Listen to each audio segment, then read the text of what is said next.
Hello everyone, I'm Surya Ganguly and welcome to the first course of Pro Chess Training, Avoiding Blunders.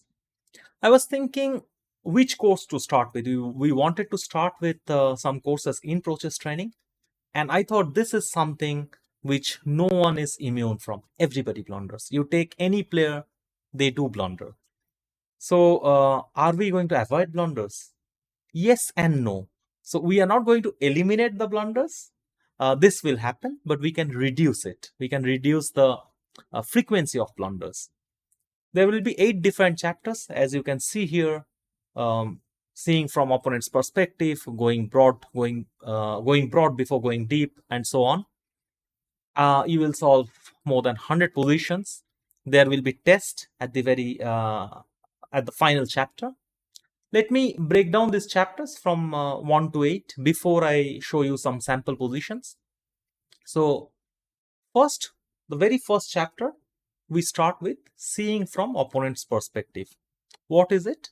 Basically, asking what is my opponent threatening, but it is immediately connected with the second question, do I need to stop it? Because if you just ask that, what is my opponent threatening? What is my opponent threatening? Then your game could be very defensive. You might not be able to attack when it is needed because you're constantly thinking what my opponent is threatening and addressing that. But do you need to stop it? Maybe the threat is really not a threat. Continue with your own idea. And then the final point, if I were in their shoes, what steps would have I taken? So basically thinking from opponent's perspective, okay, maybe he has given some material or he has given some weakness, but if I was at his place, would I have done this? So does he have any hidden idea? So thinking from that perspective, you will solve positions here based on this thing. The next chapter is very practical, going broad before going deep. Now if you notice that, take some of your games, take 10 games, 20 games, and see where the mistakes are happening. Is it happening when you are calculating always at the end of the calculation or at the beginning? Like move 2, move 3, we are missing something. Usually, you will notice that it's happening at the beginning. Maybe you miss the second move, maybe you miss the third move, sometimes maybe the first move. So, calculation errors tend to occur primarily in the early stages. So, before going deep, pause a little bit, step back, and go broader before digging deep, because it is very much possible you went very deep, you came back and you see some easy solution. So we speak about that in the second chapter. Many blunders happens because of this. We went very far in some one particular line and then missed, let's say, second move candidate. Third, when emotions take over. Now this is super important. If you have an approach during the game, oh, I am winning. Oh, he's playing bad. I am winning. Or, oh no, I am losing. I played such a terrible move. That has no connection with the position. And your moves will be filled with emotions and it might lose objectivity. There are so many examples on this when this fact that I am winning or I am losing takes over. Second, adopting a result oriented mindset. That is, you are playing for a draw. Like you're playing probably a weaker, stronger player. You want to make a draw, gain some rating, or you're playing for championship or norm, but you are playing for a draw or playing for a win. In this case, once again, we tend to see only those variations. Like if you're playing for win, you might tend to see only winning variations and missing out opponent's resource. As a result, blunders might happen. Then reflecting on the past with regret. It is possible you had a great position, you made a mistake, now you have to play for a draw. You need to make peace with your past so that you can focus on your present. It could also be that you lost the previous game and now you are not in a mood to play, you are feeling very bad about the previous game. There is no connection between the position and past. So, reflecting basically at the past is not helping. The same, anticipating the future result and feeling anxious. You are thinking too much about what will happen next. Don't forget the basics. You will be amazed to see how many games strongest of players, world champions, grandmasters, 2700 players. There's like so many players in classical time control missing the basics, that is check, capture threats. These things gets filtered out at a subconscious level. So don't rule it out. Explore check capture threats, forcing moves.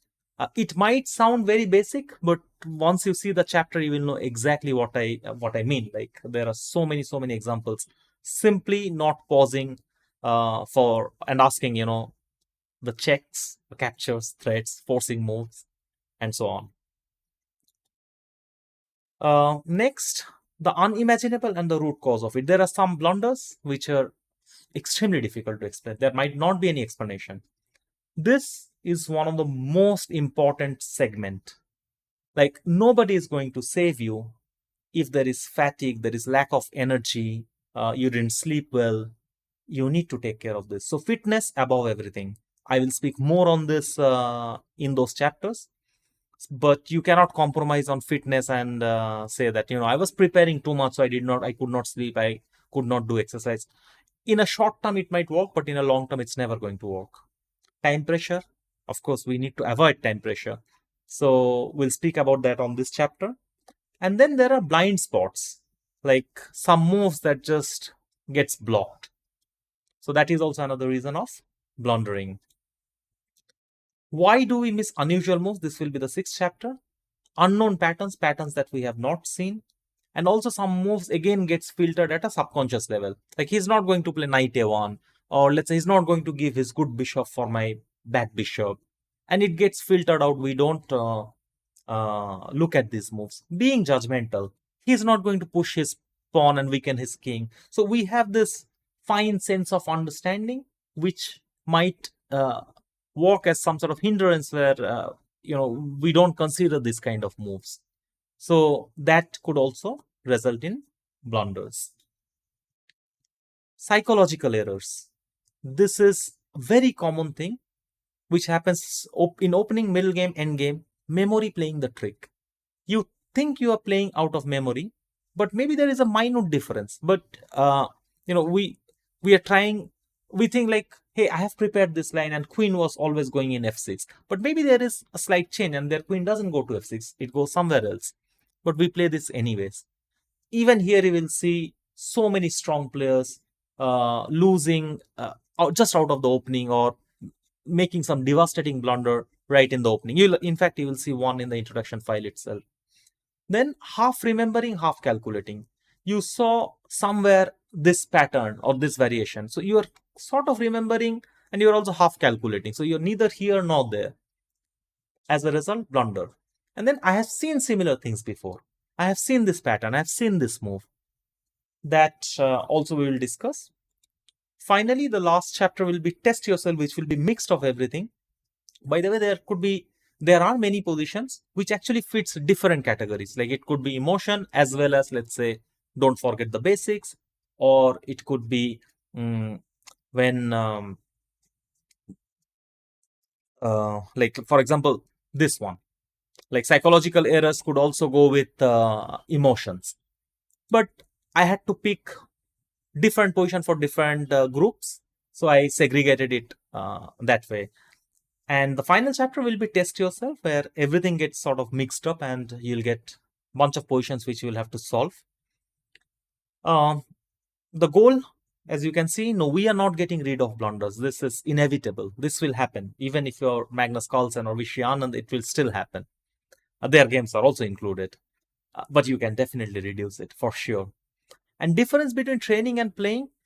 In training, you will know that this is the critical position. In playing, you will not know when the critical position is coming. So we will also discuss about this in this particular chapter.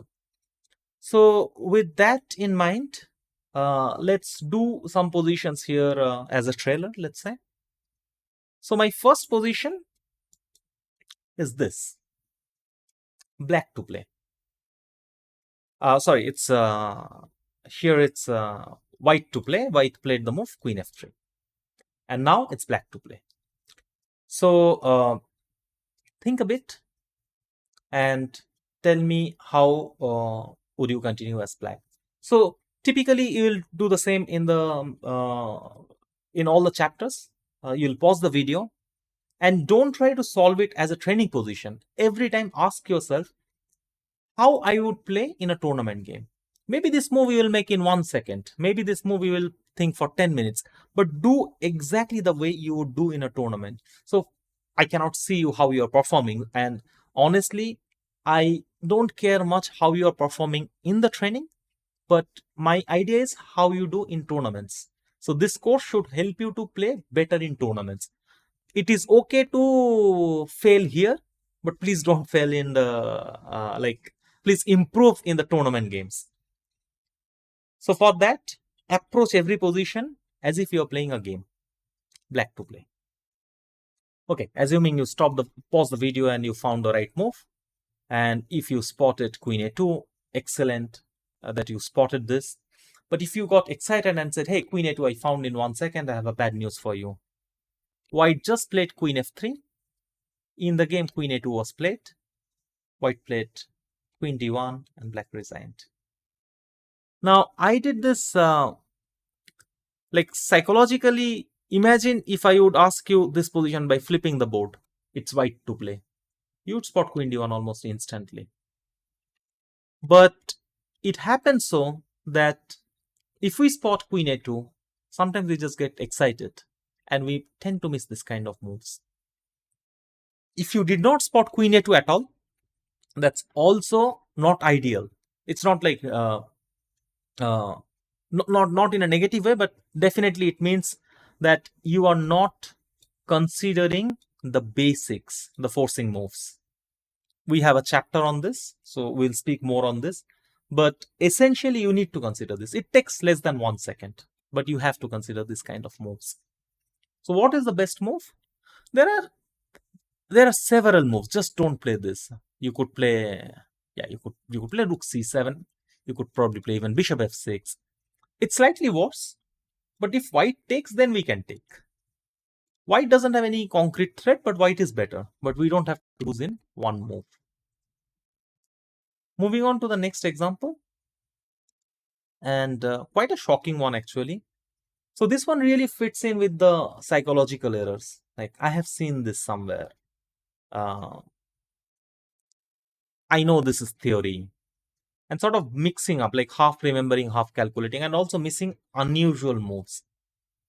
This is Karyakin Aronian from Vaikanzi 2017. Karyakin played the move Bishop B3. We can see this from White's perspective. Bishop B3, what is the threat? It's not even clear, because if Knight E5 takes, then there is always Bishop F2. King F2, Queen F6, Queen F6 check, and the E5 rook will be lost. So Black could play different moves. Black played F6. White played D4. Black played Bishop F7. And the game continued. What went wrong? That's the question. Something went wrong somewhere. So pause it and try to figure out what went wrong in this variation. Take as much time as needed. I am not even saying where it went wrong. So I hope you found this. After F6, here is the thing. After F6, D4 is such an automating move. This is under pin. You are going for this pawn. Everything seems perfect. So we have seen this pattern. But there is another pattern which we have never seen. And also it's unusual. It looks ugly. It is positionally disgusting. But it wins a piece in one move. C4. C4 would have been resignation. This is move 11. White is 2785, black is 2780. It's Karyakin Aronian. So if knight b4, c5, game over. Take, and b6. Bishop is gone. So blunders, it's mutual blunder.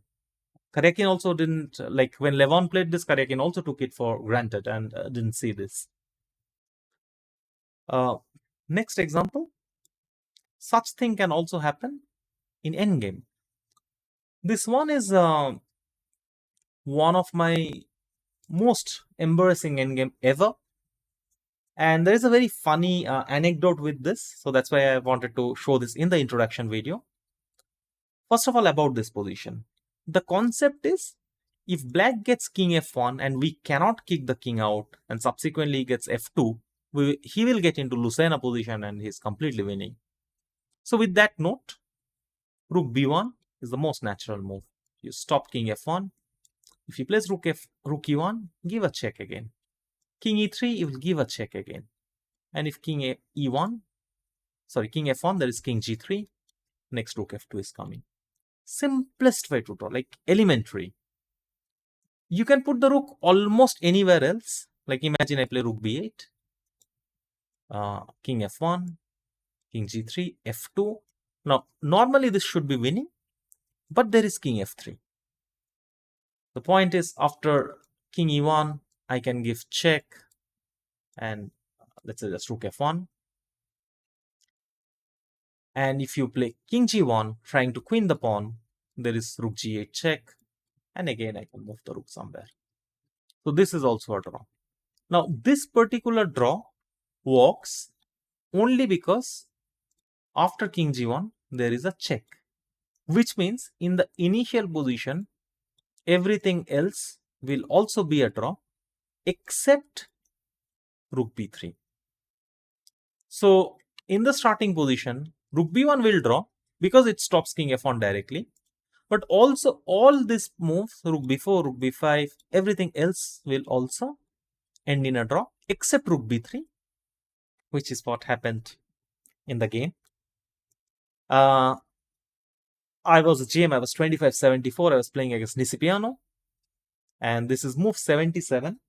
The funny anecdote is, our endgames were very bad. Like in when there was this pre-Olympiad camp, Vladimirov came, and most of the Indian chess players, like with exception of few, like Hari, Sashi, for example, okay, of course not counting Anand, back then we had terrible endgame knowledge, like really, really terrible.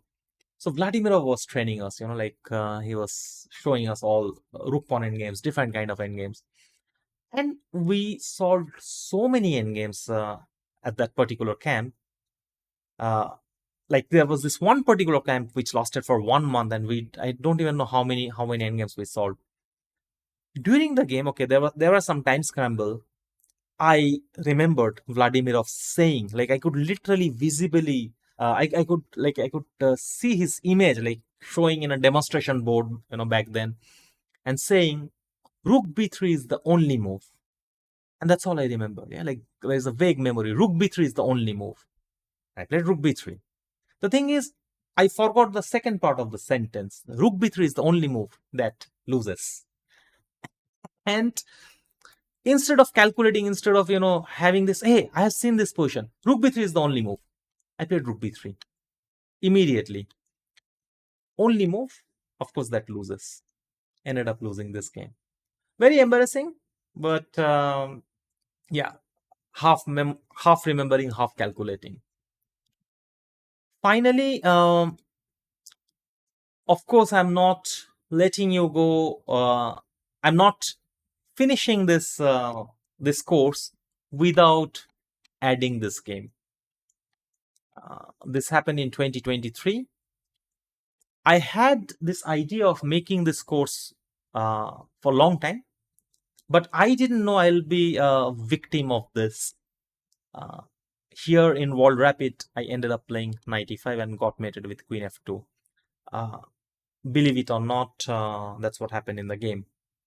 What is the explanation? Why it happened? Well, I don't want to reveal everything here, but for sure you are going to hear about this and many more. We will cover all of this. There will be lots of tests. There will be lots of practical tips. So I look forward to seeing you all in the main chapter. And yeah, that will be it. By the way, this background photo you are seeing, it's actually a real photo.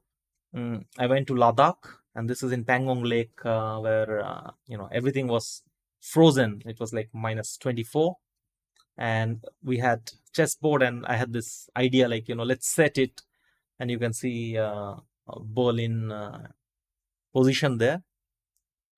Anyway, see you soon in the main chapters. I hope you enjoyed it. And before I go, I also want to say once you completed the course, each time you will see this. This photo is taken in Gibraltar. They used to have these games on huge giant board, and this particular pose beside me, there was also Nigel. Happened when one of our team members made a huge blunder, and then we were like this. So hopefully you will avoid this situation. And yeah, once again, disclaimer, we are not going to eliminate, but we will ensure we reduce it. And we'll also ensure that even if we blunder, even if we make a bad move, it doesn't get carried away to our next games or next moves. Alright, guys, that will be it. See you soon in the very first chapter, seeing from opponent's perspective. Bye bye.